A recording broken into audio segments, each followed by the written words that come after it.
Hi, my name is Ashley, and we're going to be talking about Grouphate in a workplace. In the textbook Effective Groups Discussions Theory and Practice by Gloria Giganellis and Catherine Adams, Grouphate is defined as a feeling of antipathy and hostility many people have working in a group fostered by the many ineffective, time-wasting groups that exist. Okay, so this occurs due to having certain perceptions towards being in a group and simply just not being able to communicate your opinions, your ideas, which is why we're going to be finding ways to address it. Because in a workplace, it's essential to be able to collaborate effectively just for the overall success of the company. A person's attitude can really affect the outcome of everyone's goal in a workplace. Because if you think about it, having a negative attitude creates a domino effect that affects everyone in the room, not just you, which is why people need to be considerate about group hate. This can be experienced in any situation, for example, meetings, projects, or performance reviews. What causes group hate is, again, having the negative attitudes, feeling unfamiliar with the environment or just with the people around you, or having different needs or beliefs. Other factors that may contribute are stereotyping, having secret animosity from others or having secret animosity towards others, social identity and norms just not being accepted. Group hate is presented in different ways, which is why it's important to practice ethical behaviors and avoid unethical behaviors. So first, we're going to be addressing the conflicts that may arise, for example, social loafing. As previously sourced from the textbook Effective Groups Discussions Theory and Practice, a social loafer is defined as a person who makes minimal contributions and assumes that other members will take up the slack. This happens when a person is just not putting in as much effort as everyone else or just simply not doing any work at all to complete the task, which creates a lot of issues in a workplace. Other conflicts include how time can be wasted if not everyone is contributing equally.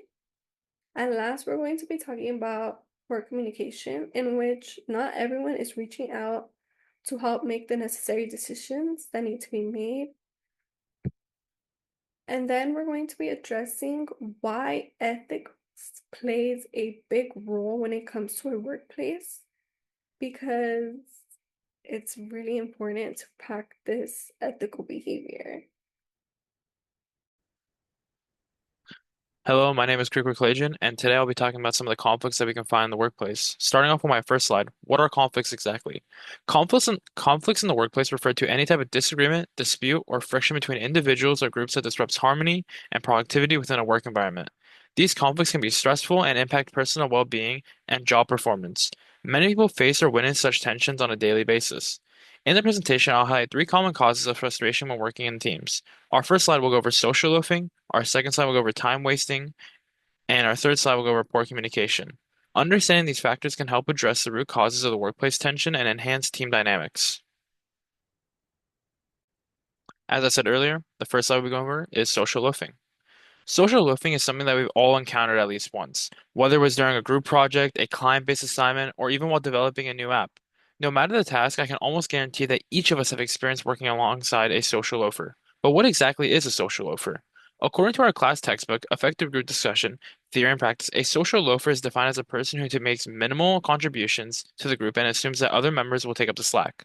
Page 14.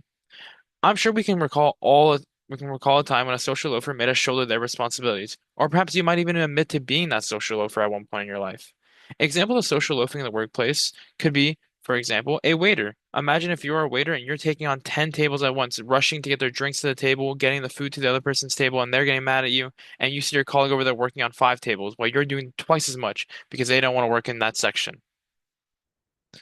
Now, personally myself, I have also encountered social loafers in my previous job as an instructional aide. It was frustrating to see coworkers expect me to manage tasks like math and English lessons while they sat back and watched. While I didn't mind doing that extra work to help the students, it was just disheartening to see others neglect what their duties were, leaving me to overexert myself and carry the workload that they should have been carrying for themselves. Unfortunately, this is a day reality for many other workers, knowing that their coworkers won't pull their own weight, and they will be left to compensate for others' lack of effort, and it's sadly a frustrating cycle that leads to stress and burnout in the workplace. Time consuming. While encountering a social loafer is always frustrating, an even scarier realization is knowing that our time can be wasted. We all understand that our time is precious and no one really wants to waste a single moment, nor should we have to. Unfortunately, this is the often reality of the workplace that we find ourselves in today. Many of us can easily recall countless times that our time has been wasted due to the lack of clear goals or the mind-numbing meetings that we have to endure. Teams without clear objectives spend too much time trying to figure out what they're supposed to be doing instead of making real progress on the goal itself. For example, if I ask a group to create an iPhone game, but don't clarify the type of game, the target audience, or whether it's a paid or free game, they'll waste time just trying to figure out what's expected of me. Lacking clear goals is like driving without knowing your destination. When there's no specific goal for your team to follow, they're left working without a clear sense of what they're aiming for. This lack of direction leads to a confusion of endless discussions, unnecessary rewrites, and tasks that don't actually move the project forward. Now let's talk about the frustration of long, unproductive meetings that waste valuable time. Many lack a clear agenda, purpose, proper time management, or people just have poor listening skills. In our book, Effective Group Discussion, Theory and Practice, it is noted that every morning in the United States, 15 million meetings take place in a six-person group. If 5 minutes of information is repeated due to poor listening, 30 minutes are wasted. Multiply that by 15 million meetings, and that's a lot of wasted time. Page 29. To put that into perspective, 450 million minutes are wasted daily.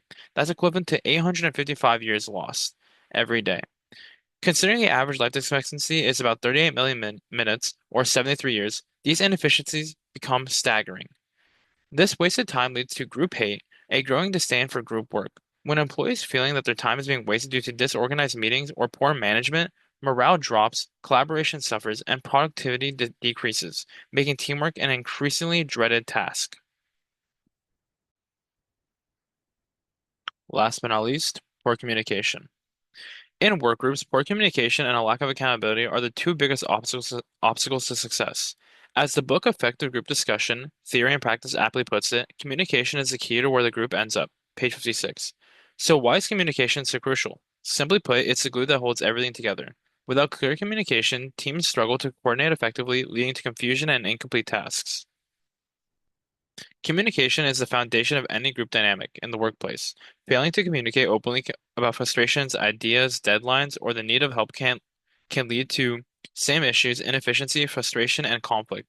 If individuals in a group aren't engaging in open communication, it's natural to wonder why are they a part of a group in the first place. Unfortunately, this is the reality for many workplace teams. Often a few members are actively contributing while others disengage. The lack of communication breeds group hate, where frustrations build as an uneven participation. For example, when a team member like Jimmy fails to ask for help, he may grow frustrated and disengage entirely from the project itself, leaving the others to carry the burden. This team, this means that Jimmy will turn into a social loafer, a person who lets others do most of the work for him. Another scenario can involve a group scheduled to meet at 4 p.m. to work on a task. You and John arrive on time, but Kayla is absent. After 40 minutes of waiting, she finally calls you and casually mentions, "Yeah, I won't be able to make it." The situation is frustrating not only because of the delay, but because it could have been avoided with a simple text message to reschedule. This example illustrates how poor communication doesn't just create confusion, it undermines trust, puts unnecessary pressure on individuals, and ultimately weakens the effectiveness of the entire group.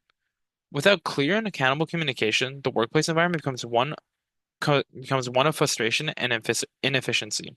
In short, communication is not just helpful, it's essential to smooth and effective functioning of any team, just like the oil that keeps a machine running smoothly. Now, we've all been in school for well over a decade, so we've all experienced social loafing at one point or another in our lives. Whether we were the social loafer ourselves or the person being burdened by the social loafing. And in many groups, this problem consistently arises. But how can we solve this problem? Now, social loafing can be caused by many different underlying factors. Some of these issues may consist of the following: someone not feeling included in the group, being confused on exactly what they must do, or even someone going through personal problems that many in the other people in the group are not aware of. Regardless of any of these examples, it is more important about how we address the problem instead of what the problem may actually be. Now, in class, we learned a few ways how to approach deviant individuals.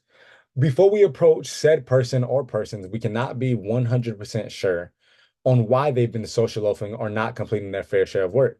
So we must always approach appropriately. A couple ways this can be done is through empathy, using we language, being solution based, and using compliments, as well as showing gratitude.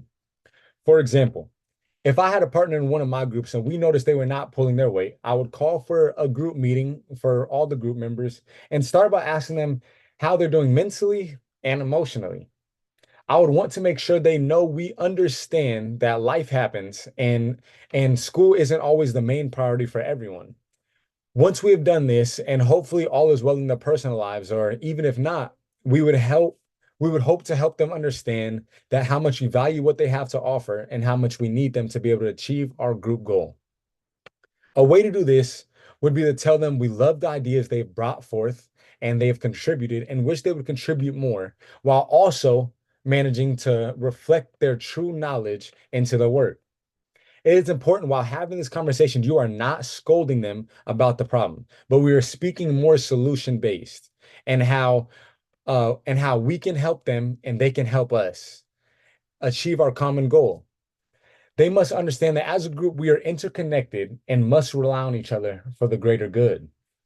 Now, we discussed how to approach a social loafer, but there's also a way that we can maybe reduce the possibility of someone even social loafing to begin with. This can be done through a meeting at the beginning of the group's introduction. And once we know what our task is, this is when the teacher first tells us what our groups are and what we'll be doing. In this meeting, we must set expectations for each individual as well as assign work. This will help us eliminate any possible confusion for someone who later on might not understand what they're responsible for doing or what we expect from them. But be careful, meetings like this can be tricky and must be done right. And this is because of time consumption and wasting time. According to a survey by workplace collaboration specialist Klaxoon, 23% of Americans feel like most meetings are a waste of time, and almost half either daydreamed or watched TV during their virtual meetings. Now, from personal experience, I do feel like most meetings are a waste of time or could be reduced immensely and still have got their same point across. This feeling can lead many people to skipping meetings, especially if they're not mandatory, being late, or not paying any attention at all while they're there. This can be avoided by being considerate of this statistic.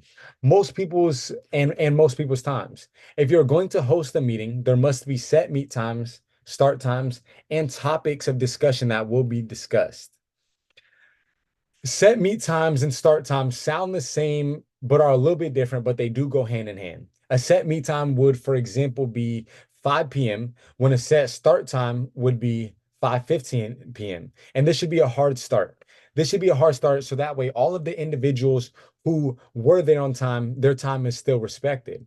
And prior to the start time, members have 15 minutes to cool down or warm up to one another before the start of the meeting. They get to say all their highs and get everything out the way before we dive into the meeting. Now, once this meeting has begun, it should consist of everything that must be talked about and nothing that shouldn't, in order to keep the meeting as short and as informative as possible. If an off-topic or even on-topic tangent starts to form a long conversation, it should be paused and resumed later in order for everything that is mandatory in the meeting to be discussed. Remaining ethical is going to be a key point in all of this. Remaining ethical is very important to the processes in which we need for highly functioning groups. Behaving ethically consists of many conscious decisions to make group discussions and group decisions run smoothly for all members of the group. They must be willing to speak, conduct themselves with honesty and integrity, as well as staying respectful to one another.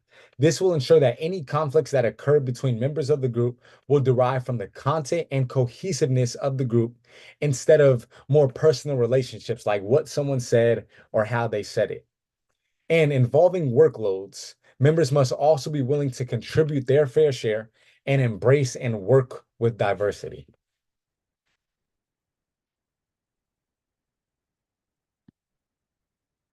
So, to review, we have to be able to address group hate in a workplace.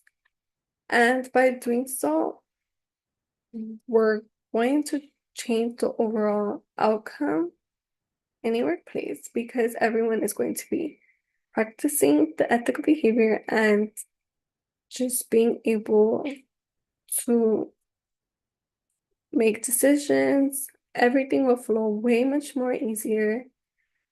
And we address the ways and reasons why we should promote accountability, enhance time management, foster communication, and prioritize practicing ethical behavior. And I hope you guys take this into account. Thank you for listening.